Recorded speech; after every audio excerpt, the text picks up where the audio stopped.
Hello everyone. So without further ado, manghilamos isa pa kay maupay pagmata nato. So need na to manghilamos after nato magmata kay para fresh.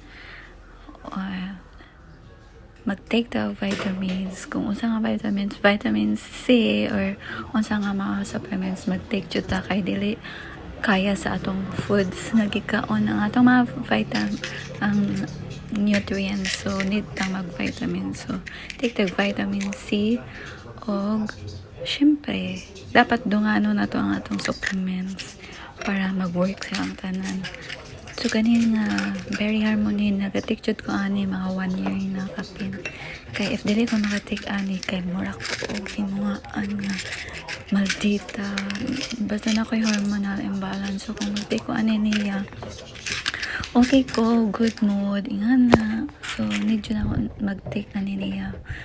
So then syempre ato sang hinluon ang atong self before ta mo get ready sa atong day kay para feel fresh, feel beautiful ta.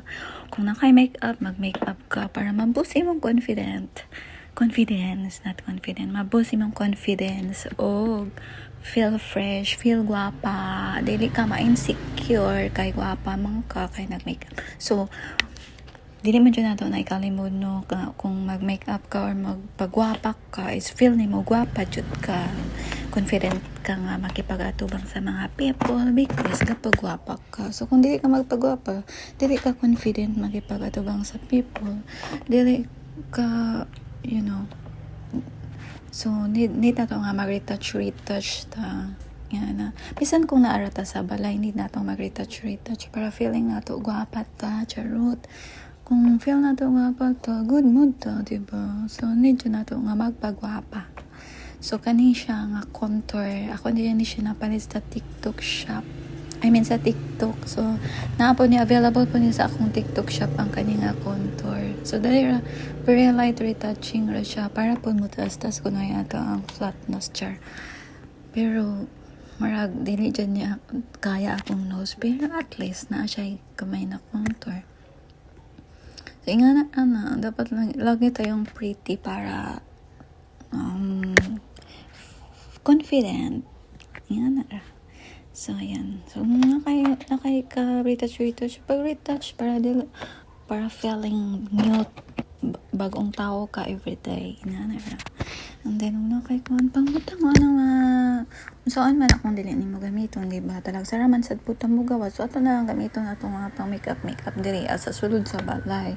So malingaw pa ta kay kung dili na siya nimo gamiton, usik, mahupas, whatever. So kay mga pang pagwapa na diha para gwapa ta dyan.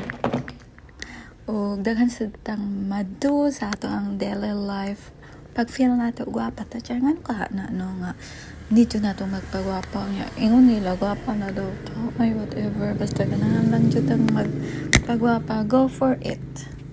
Inga na ra. Retouch. Pagwapa. Kung sa'yo na mo dito, ala pa mo tang. Para gwapa ta. Ana lang. So, kani siya. Naasad ni siya sa akong TikTok shop. Naasad sa akong shop. So, pwede mo mag-order. Tanan ako magipang gamit. Ayan. Then, basta before ko kuri sa akong mga bulaton everyday. Kasi mag-retouch ako para if ever na visitor nga at least guwapa ko siya. Lang. And then, ayan, finish na tayo. So, ayan. Let's check ourselves kung ayan ba ta. Basta. Ayan. So, ready for our daily duty. So, basta fresh na ko. Pwede na ko maubo sa gawas o bulak. Pwede na ko bulak na. So, thank you guys. Watching my videos. You are a big part of my journey. God bless everyone. Mwah. Love you all. So, ayan, proceed na ta sa akong office. Dito ko ga pinting, dito ko ga read og mga books. Kaya during my free time, mag-read ko og books, mag-internet, watch movie, na painting. Nga na, mag-read ko, magbasa-basa ko kung sa ang mga balasahon kay I don't stop learning. That's bye everyone. Have a good day. Yeah, my Bible said ko. Char.